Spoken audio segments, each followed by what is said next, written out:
여러분 안녕하십니까? 누리PD입니다. 자, 리얼미터가 여론조사 결과를 발표했는데요. 충격적입니다. 한번 보시죠. 에너지경제신문 리얼미터 9월 넷째 주 정기 여론조사입니다. 9월 23일에서 27일까지 조사한 결과입니다. 이게 이제 주말 조사한 것은 아니고요. 그 이후에 조사했으면은 어쩌면은 이거보다도 상황이 더 나빴을 수도 있어요. 갈수록 지금 악화되고 있습니다. 윤 대통령이 최근에 갤럽에서는 여론조사 3% 올랐잖아요. 그게 아주 이제 희망적인 관측이다. 뭐 이런 어떤 분석도 일부 있었는데, 그러나 대세가 움직이기에는 아직 약하다. 그때는 체코 원전 수출 그 이슈가 어느 정도 이렇게 반영이 되었다. 이런 이야기들이 있었지만 그것만으로는 어렵다. 누리PD가 그랬었죠. 당시 이제 리얼미터 말고 그 갤럽에서요. 20% 나온 그 여론조사는 이제 2주마다 여론조사를 하는데요. 갤럽 자체적으로. 다음 여론조사에서는 22 내지 3 정도 나올 수도 있다. 그런데 실제로 그렇게 나왔어요. 그렇지만 이거는 지속하기가 어렵다 그랬거든요. 반등할 수 있는 모멘텀을 만들지 못하면 떨어질 수도 있다. 또 그런 식으로 제가 이야기를 했었는데, 원래 이제 체코 원전 같은 이런 이슈는요, 오래 못 갑니다. 외국에서 이렇게 갖고 온 그 지지율 있잖아요. 뭐 이게 해외 나들이를 통해 가지고 이슈를 이렇게 좋게 만든 경우에는 어느 정도 단기간에 이제 지지율이 조금 올라가는 그런 경향은 있지만, 그게 이제 버티지를 못해요. 금방 또 제자리로 복원해 버립니다. 근데 어쨌거나 여기서는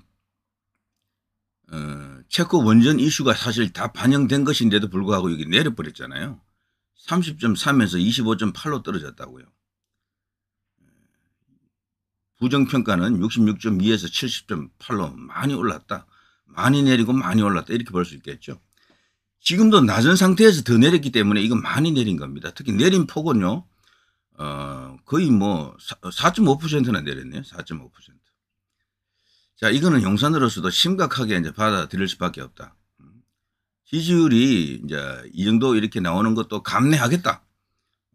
뭐 예상했다라고 이제 생각한다면 뭐 할 수 없지만요.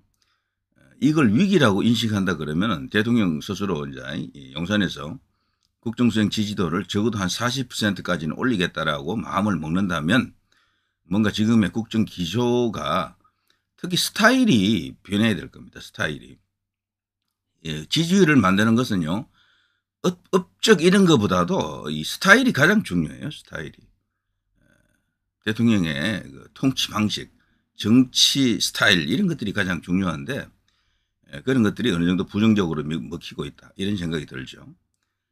왜냐하면 5년 단임 대통령이 무슨 업적을 뚜렷하게 만들기가 어렵습니다. 그리고 업적이라고 하는 것이 금방 또 나타나는 것도 아니고 나중에 가서 이제 그거 평가하는 거거든.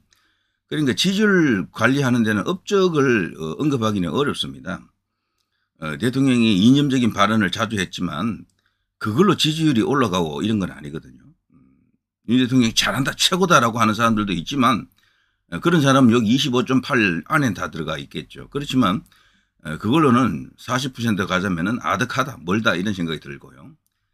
자, 윤 대통령 지지율이 25.8%로서 취임 후에 역대 최저를 기록했습니다. 여기 리얼미터에서 이 25.8이라고 하는 수치 이상 다 나왔던 거죠, 지금까지는. 자, 아무튼 이런 상황이고요. 자, 그와 함께 이제 이 조사된 게 이제 정당 지지율인데요. 이거는 더 충격입니다. 윤 대통령보다도 더 충격입니다. 민주당은 39.2에서 43.2% 올랐잖아요. 많이 올랐죠, 지금. 높은 데서도 더 많이 올라가 버렸으니까 이거는 엄청나게 뛴 것이다. 그런데 민주당이 특별히 잘하는 게 아무것도 없거든. 국민들이 보기에도 중도층, 중립층이 볼 때도 민주당이 잘한다고 생각하는 사람은 없어요. 뭘 잘한다는 얘기입니까?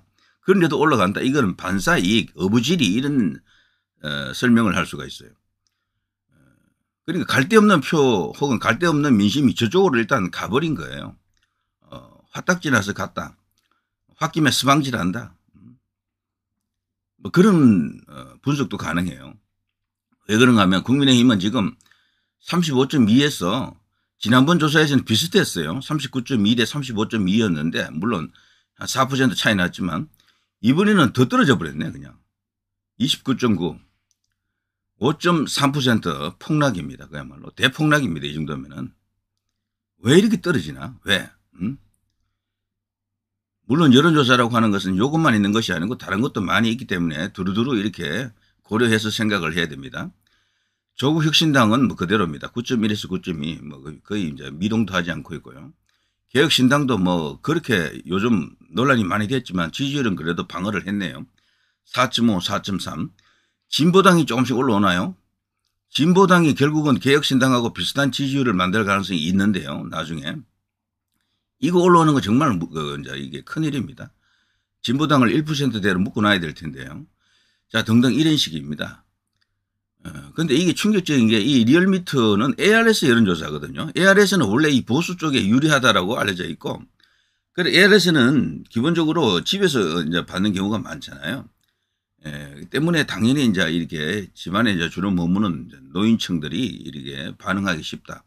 물론 노인들이 이제 그런 것을 잘 못한다라고도 이야기하지만 요즘 노인 세대들이 뭐 과거 노인하고 같습니까? 다 배운 사람들이잖아요. 그래서 60대, 70대, 뭐 80대 이상 아니라면은 80대도 얼마든지 가능하죠.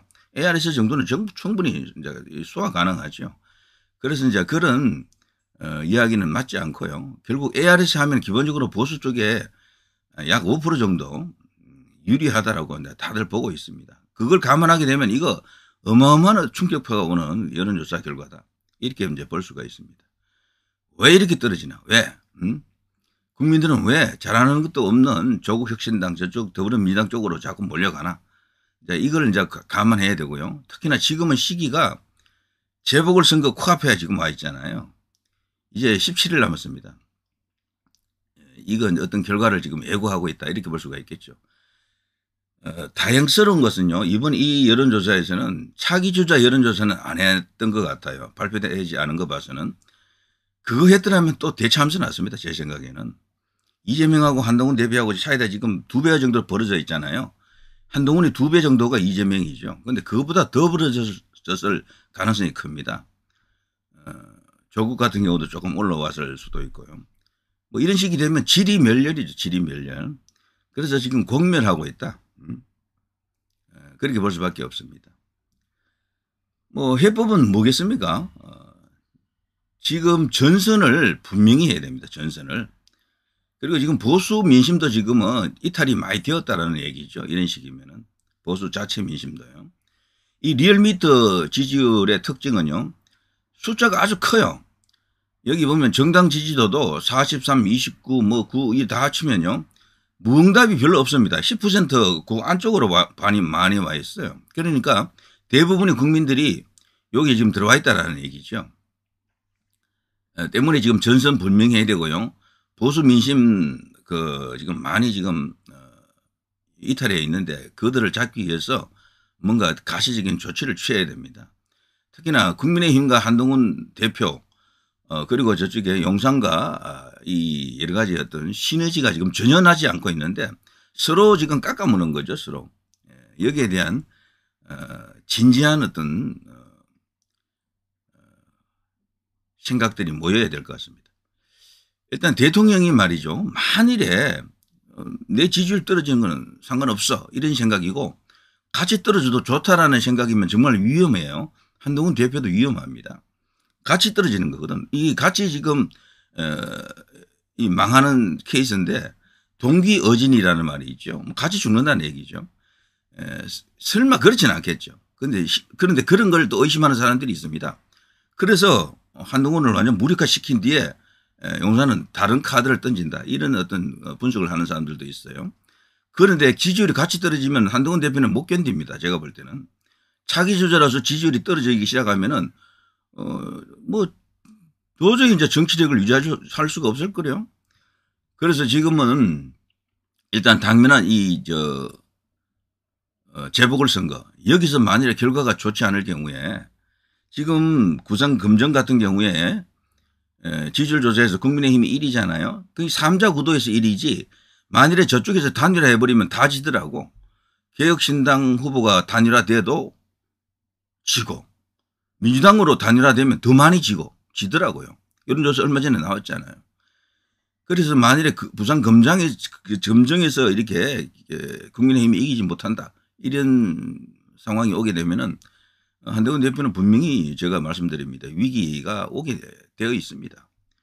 그거는 국민의힘 안에서 지금도 그걸 기다리고 있는 그런 목소리가 많아요. 예전부터도 말이죠. 한동훈 대표 축출론이 없지 않아 있었잖아요. 그걸 이제 생각하고 있는 사람들이 있다면은 그 시기가 바로 10월 그때 그 재보궐선거 결과, 만일에 재보궐선거 결과가 국민의힘이 좋으면은 일단 그게 유예될 겁니다. 더 이제 연장이 돼요. 그렇지만 국민의힘이 결과가 좋지 않을 때는 이제 결국에는 그게 되는 겁니다. 자, 아무튼 이제 이런 것이 현 상황인 것 같아요. 좋게 이야기할 수 있는 뭐 내용이 거의 없을 겁니다. 이렇게 되면은 정당 지지율에서 무려 3.3% 차이 나잖아요. 여기다가 조국혁신당까지 감안하게 되면 엄청난 차이가 나는 거지 지금. 지금 민주당하고요 조국혁신당 합쳐보세요. 50% 훨씬 넘잖아요. 50% 훨씬 넘어요. 52.4입니다. 52.4. 거기다가 진보당까지 더하면은 54.2가 되겠죠. 54.2. 거기다 무당층까지 이제 포함하게 되면 무당층도 한 절반 정도 가져간다고요. 나중에는. 그럼 뭐 사실상 60% 가까운 지지율을 갖고 있는 게 지금 야권입니다. 그야말로 절대적인 압도적인 상황이다. 이렇게 생각이 이제 들죠. 그래서 이제 갈 길 멉니다. 9월 4주차 주간 집계입니다. 이 9월 23일에서 27일인데 요게 말이죠. 어제 일요일, 그제 토요일 요때 많이 또 조사를 합니다. 이게 이제 주중에 다른 여론조사가 많이 쏟아질 텐데요. 어쨌거나 지금 대통령이 지금 꺾인 거는 크게 꺾인 거예요. 이거 상당히 심각하다라고 생각이 됩니다. 근데 조금 더 있다가 조사한 것들 요거보다 약간 후에 조사한 것들은 아마 지지율이 더 상황이 나쁠 수도 있다. 이런 것들 말이죠. 9월 넷째 주인데 말이죠. 자, 이게 이제 역전되려고 하면은 결국에는 일단 용산과 국민의힘, 윤 대통령과 한동훈 대표 간의 이 관계가 플러스 알파가 생길 수 있도록 정리를 해야 됩니다. 정리를 해야 되고요. 그리고 무엇보다도 지지율 올리는 데는 뭐 업적 이런 것보다도 소통이 최고입니다. 지지율에는 소통이 왕이에요.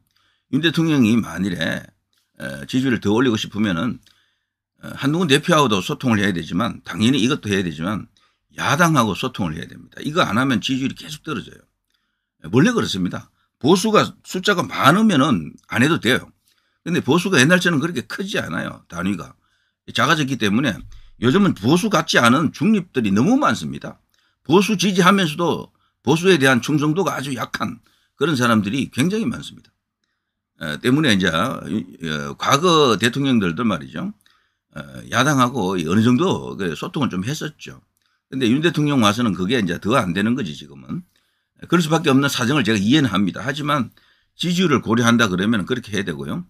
한동훈 대표 역시도 대통령에 대한 어떤 그 스탠스를 지금까지 이런 식으로 하고 있는 게 과연 먹히느냐를 한번 제대로 점검을 해봐야 됩니다. 국민의 눈높이라고 하지만 그 국민이 벌써 떠나가고 있잖아요. 그 국민의 눈높이 그것만 내세우다가는 나쁜 결과가 올 수도 있다. 그게 100% 맞는 이야기라고 보기는 어렵습니다. 맞을 때도 있죠. 그렇지만 그것은 절대적인 것은 아니고 변합니다. 그래서 지금은 국민들이 떠나가고 있다는 것을 인정하게 되면은 분명히 어떤 해법이 생길 것으로 보입니다. 윤석열 대통령 같은 경우는 야당과가 일단 좀 만날 필요가 있고요. 한동훈 대표는 일단 용산을 어떻게 대하느냐 이게 가장 중요하겠네요. 지금 여러 가지 방법을 시도해 봤지만 안 된다 싶으면 방향을 틀어야 될 거예요. 지지율이 계속 떨어지고 계속 빠지고 이렇다 그러면은 지금까지 이런 식으로 하게 되면은 안 되는구나 라는 것을 절감을 해야 된다. 이런 생각이 듭니다. 김옥균의 3일 천하는 제가 뭐 말하기는 곤란합니다만 10월 재보궐선거가 사실 김옥균 프로젝트의 그 D-Day가 아닌가 싶습니다. 결과가 좋을 때는 일단 넘어갑니다. 그렇지만 그 결과가 만일에 부산 금정 같은 곳이 날아간다 이런 일이 생기면 분명히 뭔가 이렇게 일어납니다. 저는 그렇게 보고 있습니다. 용산은 지지율을 적극적으로 끌어올리려고 하는 노력을 하고 있는 것 같지 않아요. 제가 볼 때는. 같이 떨어져도 좋다라는 느낌이 들거든. 그러면 대통령은 죽지 않아요. 탄핵, 그거 어렵습니다. 탄핵 쉽지 않고요. 된다 해도 저는 솔직히 헌법재판소가 그런 정치 탄핵을 받아들일 가능성이 없다라고 봐요. 때문에 한동훈 대표 혼자 죽는 거야. 그렇게 되면은. 그래서 반대로 자꾸 말하더라고. 시간은 한동훈 대표의 편이다 자꾸 그러는데 아닙니다. 한동훈 대표는요, 그동안 정치에 뿌리가 없고 자신의 당내 기반이 없기 때문에 지지율이 더 떨어지고 10월 재보궐선거가 망하게 되면은 그냥 갑니다. 제가 볼 때는 오래 못 가요. 정말. 자, 누리 PD 김준희였습니다.